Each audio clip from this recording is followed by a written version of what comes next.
Hi everyone, Ment here. Thanks for purchasing this Roy Nichols lesson. We're going to take a look at his guitar solo on Corrina. Now, I'm going to arrange this lesson by playing through the solo, analyzing it, and then taking little pieces of it out, twisting those pieces so we can make them into our own licks and how they can apply to our solos. So just to kick it off, we're in the key of A, and Corrina is just a normal kind of 12-bar blues with a long 5 turnaround. So just to go over the chords real quick, we have A, and this is going to last us 4 bars. Then we've got a D7 for 2 bars, back to an A, and then an E, or an E7 for 2 bars, back to an A. So if we're playing rhythm, it would go 1, 2, 3, 4, 1, 2, 3, 4.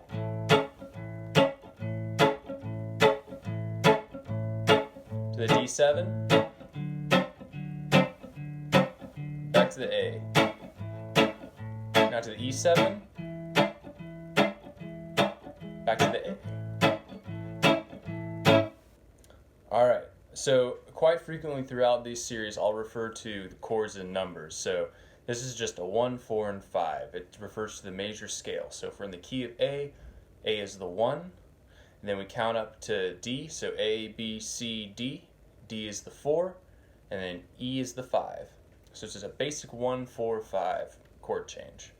So let's kick it off right into Roy's solo. We're going to go 1, 2, 3, 4, 1, 2, 3.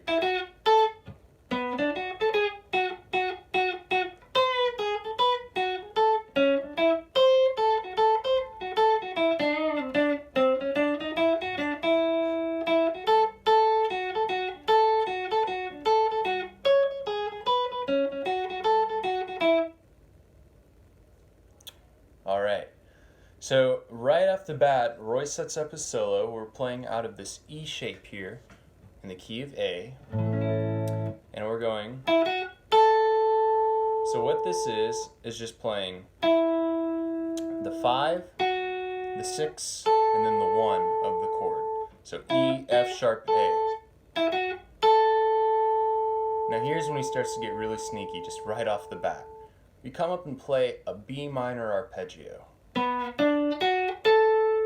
So what that is, imagine your normal minor pentatonics out of our B minor chord right here, but we're going to play the top part of it. And he plays B, D, F sharp, A, which in chord tones, or scale degrees, we've got the 1, 3, 5, and flat 7. Then we come down and play 9, 7, 7, 7. So what he's doing there is implying a really, really quick 5 chord. And you might ask, well, why is it a 5 chord if he's playing a B minor?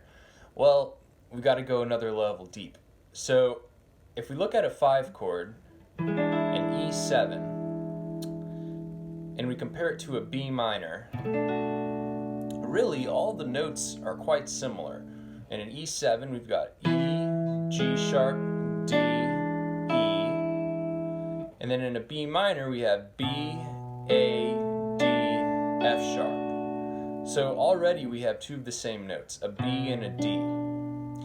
Then if we add the F sharp, we have the 9 of E, so E, F sharp. So that's the 2nd or the 9th. So for guys who are coming from a more blues background, an E9 chord. That's kind of what we're throwing in there with the B minor. But that A adds a little darker sound to it. For guys with more of a jazz background, you can think of it like this. It's a 2 minor, 5, 1 change. So if we're in the key of A, he's quickly going 1, 2, 3, 4, 1, 2, 3, 4, very subtly. So that's where that's coming from. We've got and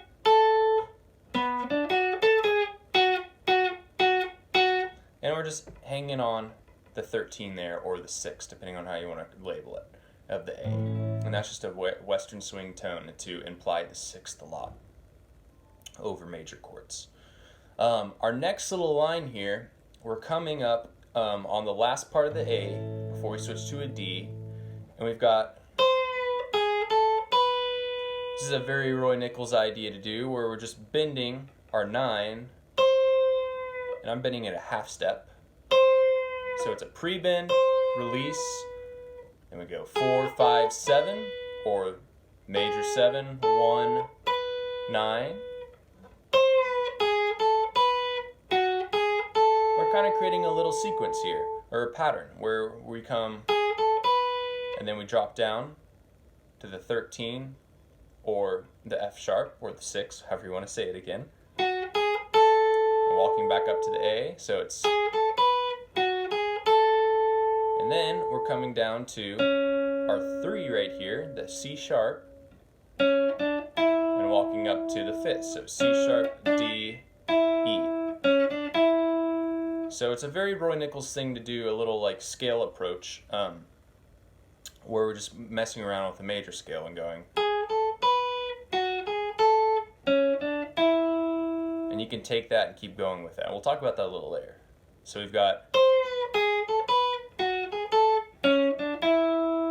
and that would bring us right into the D7 chord.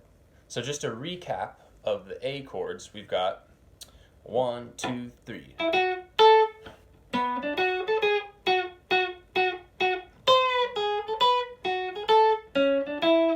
Alright, so now we've come to the D7 chord. In this solo, Roy just applies a bunch of blues licks over this. I think this is a really effective way to address the 4 chords and blues changes. Instead of just playing straight, pentatonic stuff over the entire change, save it. And it sounds especially good over the 4 chord because it has those pentatonic notes in it.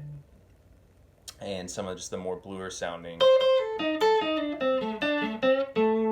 work really well over that chord, and it can just sound great, and like it fits it more like a glove. Experiment it and you'll see what I mean. So he comes off and we've got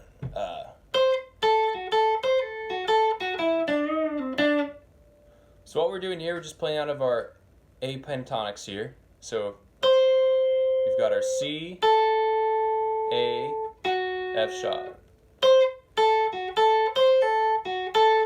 So just playing around with the, if we want to label it under the D7 and chord tones or scale degrees, we've got flat 7, 5, 3. So we've got that lick. Coming down to the 9 of D7. And then we're doing a little bend.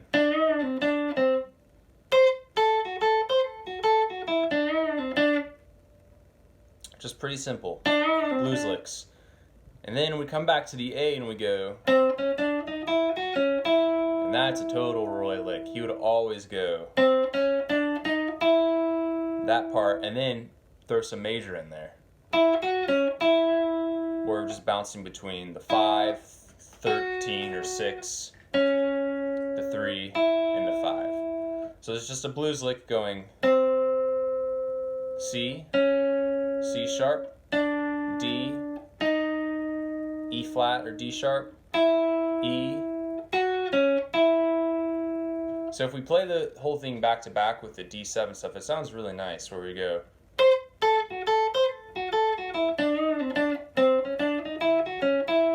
It resolves, we're playing really bluesy, then we kind of get pretty again. And then we go, and we're now over the E7 chord. So we got,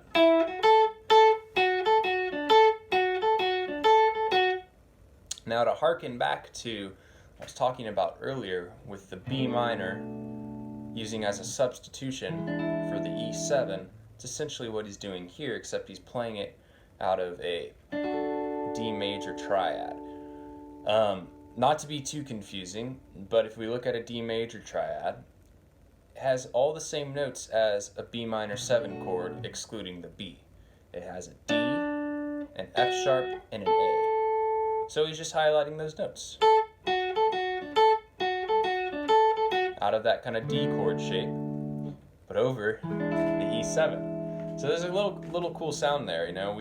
We're implying that 2 minor chord over it, and we're really focusing on the A, F sharp, and D.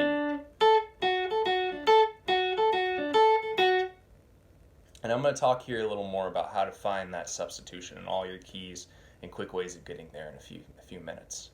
So that's over the E7, or just a nice little repetition. And then at the A, we have another really signature Roy Nichols lick where we have. So that little thing right there, we start on the major third of A, come down to the major 7, come up to the 9.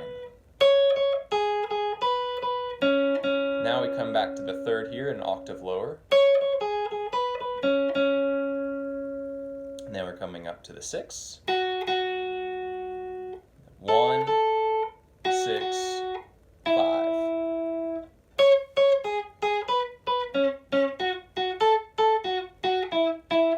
So that is a lick you would do quite often in all sorts of different ways. Sometimes you would play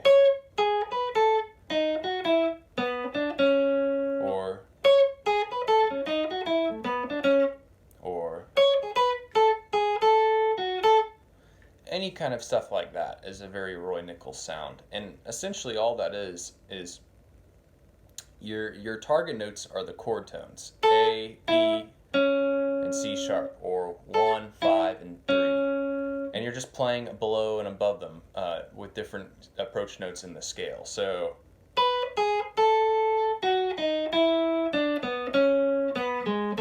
you can try that. So that's just going 9, 7, major 7, 1, 6, flat 5, 5, 4, 9, 3, 9, major 7, 1. That's the gist of that lick. It's approaching them in that way.